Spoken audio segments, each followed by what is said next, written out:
嗨，我是阿狸。我经常会收到一类私信，大意就是现在很多40、60、70的独显笔记本才卖5到8千，但为啥有的笔记本连独显都不给，又不是苹果，价格却能过万？要说机身轻薄，很多5到6千的核显本也很薄呀。据我所知现在这种高价位的轻薄本还真不少，像戴尔的 XPS 系列、LG 的 Gram 系列、三星的 Galaxy Book 系列都是价格过万的轻薄本。那和1000元的轻薄本游戏本相比，到底有啥优势呢？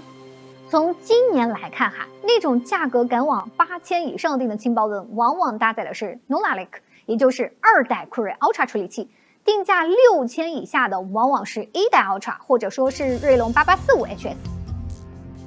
笔记本和台式机不同，台式机因为不太受散热和体积的限制，所以基本上就是看性能是否对得起价格，而笔记本则是多形态的。你会发现，如果只是性能强的普通游戏本，或者只是轻薄的商务本，价格一般还能压在6000以内。但既轻薄性能又强的轻薄游戏本，或者追求极限能耗比和续航的高端轻薄本，价格往往就会过万。而今年的 Lunar Lake 笔记本就是追求极限能耗比的代表。这一次测试平台为新 Book Ultra 14，它的具体信息如下：与之参照的为上代幽灵。如果仅看 CPU 理论成绩，你会发现这一代为了极致能耗，砍掉了超线程，框框变少了，多核理论相较于上一代酷睿 Ultra 是有所下降的。是不是想吐槽了？别急，它的单核理论和 GPU 理论就有点无敌了，并且整体功耗仅为隔壁 AMD 的1/3。更低的功耗不仅能塞进更轻薄的笔记本，并且续航时间也变得极其恐怖。尤其 258V 断电后，可以在70%亮度开启弹幕的情况下，从1级看到24级，比上代提升了33%，接近10个小时的视频续航。而个人认为，这一代舍多核提单核的策略也是比较明智的。像新 Book Ultra 这类支持翻转触控的轻薄本，很多是面向平面设计师和画师的。像 Lightroom、Photoshop、CD、Sci 这类绘画软件，基本是吃单核的。我们以 Sci 为例，经常画画的小伙伴可能知道，这类画图软件的抖动修正只要开很高，画画就会有延迟；不开抖动修正，线条又容易抖。而这一项就非常吃 CPU 单核性能。我们可以看到，抖动级别拉满后 Lunar Lake 的绘画延迟明显低于上一代。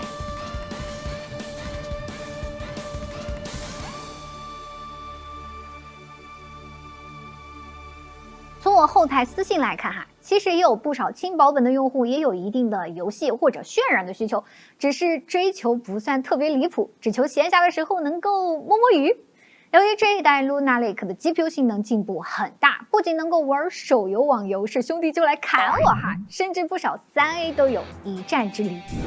这一代 ARC 核显的理论成绩足足有4000多分，基本上接近了桌面的 GTX 1650、1060的表现，并且比这些老卡还多了原生 XeSS 的支持。实际结果就是在随机抽取的7款大作中，如果是以 1080p 中低特效为标准，大多3A 都能跑到60帧。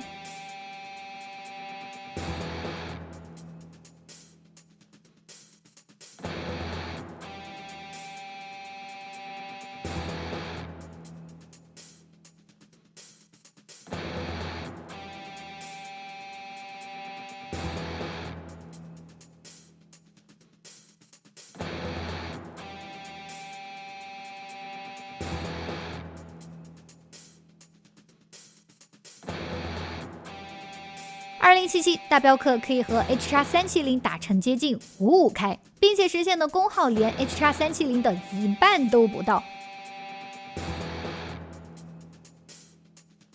凭借20几瓦的功耗就能 1080p 畅玩3A， 着实离谱。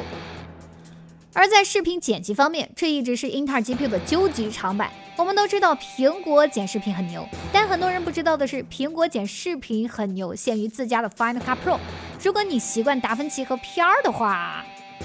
此轮我们以 M3 芯片的 MacBook 为参照，测试素材为索尼 FX6 电影机拍摄的 4K 10比特42素材。我们可以看到，在达芬奇导出测试中，搭载 Lunar Lake 的新 Book 导出速度比 M3 MacBook 快了18%。而对于有长时间户外办公需求的人来说，除了续航和插电性能外，离电性能也很重要。如果是游戏本，那基本属于是插电没入户，拔电才入机。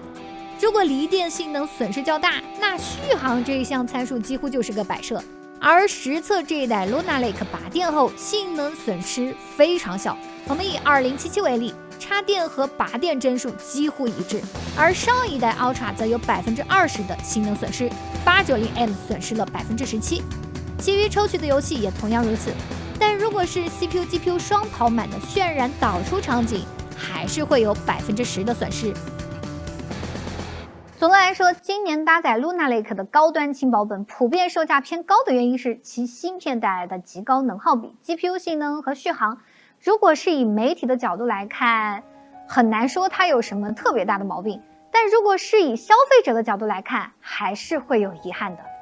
从目前 Luna Lake 的综合表现来看，如果你的预算充足，有极强的户外需求，它就是轻薄本和掌机的天生圣体。极低的功耗带来的好处就是，我们测试的这台新 Book Ultra 14，不仅外观轻薄，适配器也压到了300克，即使把它当做平板来玩3A 也不会烫手。但由于 Luna Lake 采用的是台积电 N3B 工艺，个人猜测代工成本是高于自家晶圆厂的。所以市面上采用了台积电先进制成的高通 X Lite、锐龙 AI9 芯片笔记本都不便宜。虽然可能有一定的客观原因，但现实定价策略让它止步于精英白领、老板阶层、掌机发烧用户。如果想要获得更大人群的认可，那就需要在5到7千价位推出拳头级的产品。作为消费者，我非常期待有这样的产品诞生，也真心希望英特尔自家的18A 工艺能够顺利量产，